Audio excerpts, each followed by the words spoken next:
नमस्कार, मैं सुधीर और आप देख रहे हैं खबर टैग। तो आइए बात करते हैं आज के मुख्य समाचार में देश भर की तमाम बड़ी खबरों पर नजर डालते हैं। इससे पहले आप हमें कमेंट में जरूर बताएं कि आप ये वीडियो कहां से देख रहे हैं। अगर आपने अभी तक इस वीडियो को लाइक नहीं किया तो लाइक करके चैनल को सब्सक्राइब जरूर करें। राहुल गांधी के द्वारा केंद्रीय मंत्री रवनीत सिंह बिट्टू को गद्दार दोस्त कहना कांग्रेस को भारी पड़ सकता है। भाजपा ने इसे कांग्रेस और राहुल गांधी की मानसिकता बताते हुए इस घटना पर आक्रामक प्रतिक्रिया दी है।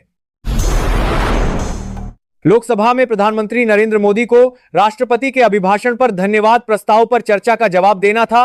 हंगामे के कारण ऐसा नहीं हो सका। अब बीजेपी ने इसे लेकर विपक्ष पर गंभीर आरोप लगाए हैं। मुख्यमंत्री योगी आदित्यनाथ ने लंबित आवासीय और व्यावसायिक आवंटनों के त्वरित निस्तारण हेतु एकमुश्त समाधान योजना लागू करने के निर्देश दिए हैं। यह योजना की सुविधा होगी, साथ ही प्रक्रिया ऑनलाइन और पारदर्शी रहेगी। भारत और अफगानिस्तान के बीच अंडर 19 वर्ल्ड कप 2026 का सेमीफाइनल मुकाबला खेला जा रहा है। इस मुकाबले में अफगानिस्तान ने पहले बल्लेबाजी करते हुए 310 रन ठोक डाले। इसके जवाब में टीम इंडिया ने तेज तर्रार शुरुआत की और वैभव सूर्यवंशी ने कमाल की बैटिंग की। सूर्यवंशी ने 33 गेंदों पर 68 रनों की पारी खेली। पंजाब कांग्रेस अध्यक्ष राजा वड़िंग ने भारत अमेरिका व्यापार समझौते के तहत अमेरिकी आयात पर जीरो टैरिफ के प्रस्ताव पर गंभीर चिंता व्यक्त की है। उन्होंने आशंका व्यक्त की कि इसमें कृषि उत्पाद भी शामिल हो सकते हैं, जिससे पंजाब के किसानों को भारी कारमास करते हैं नुकसान होगा। वडिंग ने कहा कि यह कदम कृषि अर्थव्यवस्था के लिए घातक साबित होगा और प्रधानमंत्री मोदी को किसानों के हितों पर स्पष्टीकरण देना चाहिए, अन्यथा सरकार को किसानों के गुस्से का सामना करना पड़ेगा।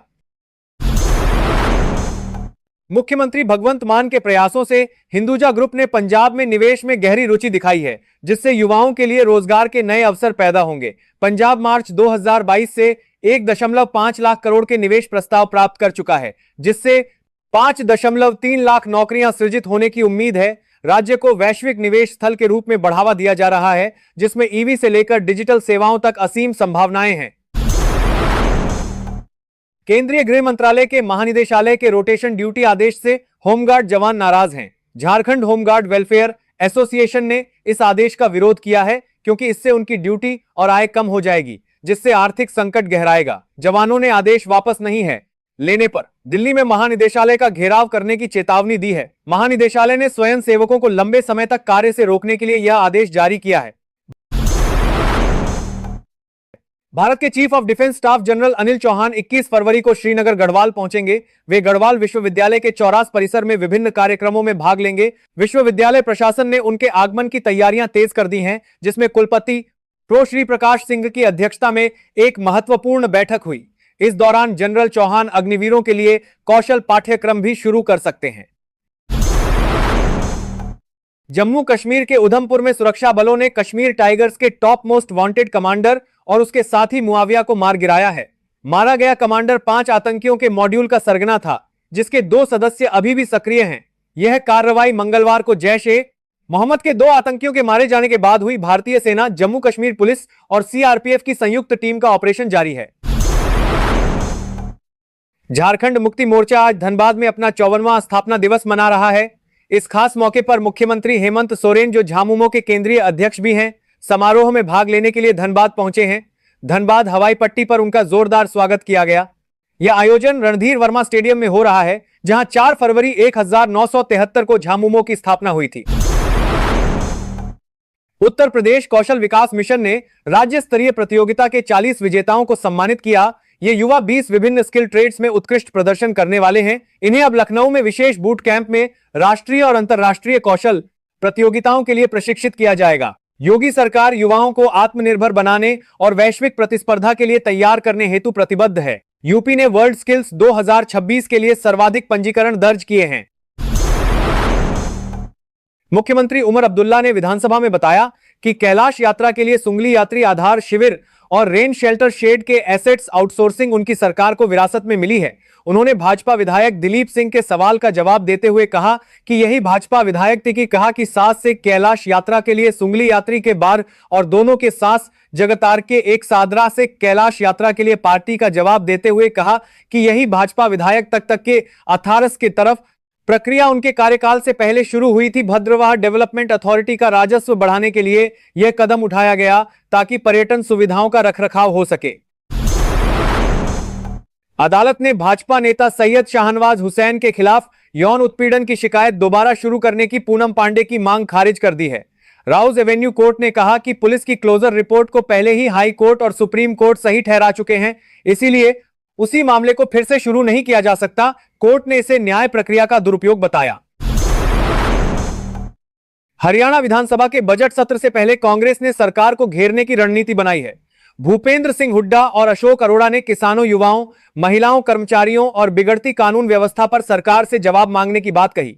उन्होंने वित्तीय कुप्रबंधन और बढ़ते राज्य कर्ज पर भी सवाल उठाए। बजट सत्र 20 फरवरी से शुरू होगा, जिसमें 27 फरवरी को बजट पेश होने की संभावना है। राष्ट्रीय स्वयंसेवक संघ के सरसंघ चालक मोहन भागवत 22 और 23 फरवरी को देहरादून में रहेंगे। वे संघ के शताब्दी वर्ष के कार्यक्रमों में भाग लेंगे।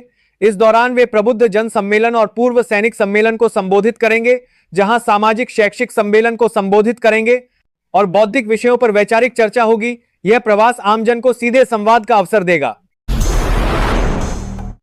सरकार ने ग्रामीण और शहरी युवाओं को खेलों से जोड़ने और नशे से दूर रखने के लिए हरियाणा खेल उपकरण प्रविधान योजना 2025-26 शुरू की है। इसके तहत ग्राम पंचायतों और नगर निकायों को volleyball, football, basketball, handball, boxing, कुश्ती, जूडो और क्रिकेट के लिए खेल उपकरण दिए जाएंगे।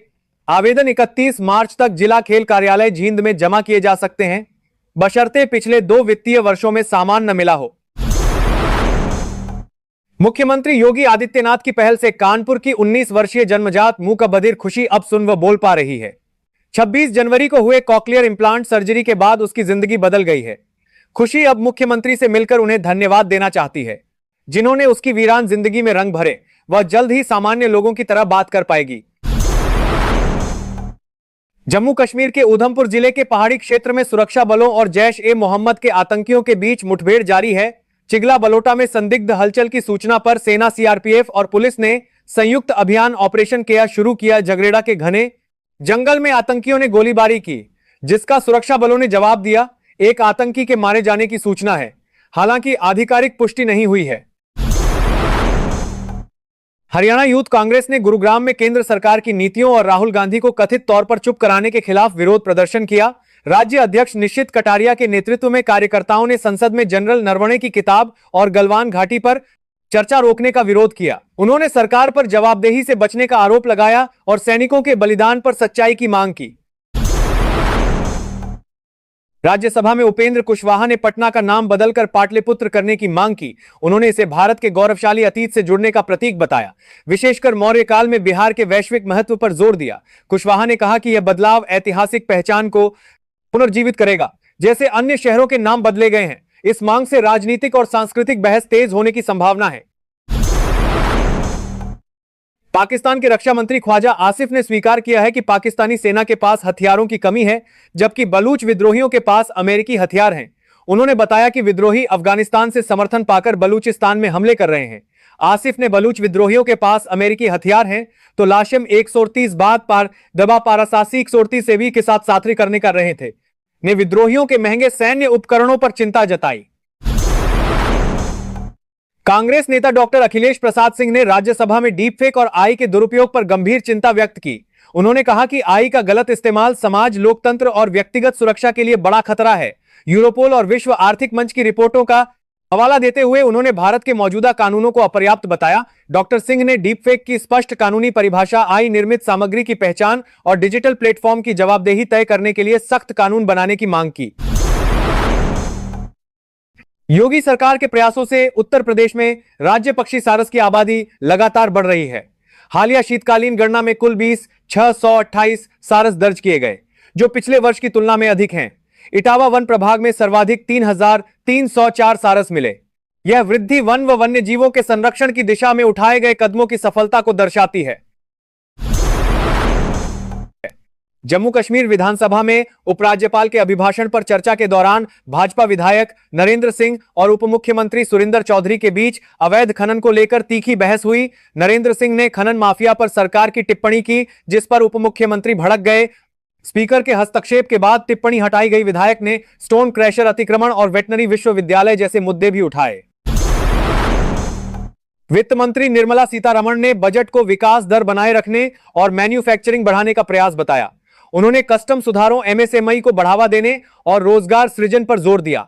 सीतारमण ने चुनावी राज्यों के लिए घोषणाओं, शहरी इंफ्रास्ट्रक्चर, एजुकेशन हब और आयकर नीति पर भी बात की। उन्होंने राज्यों के वित्तीय प्रबंधन और विनिवेश लक्ष्यों पर भी प्रकाश डाला।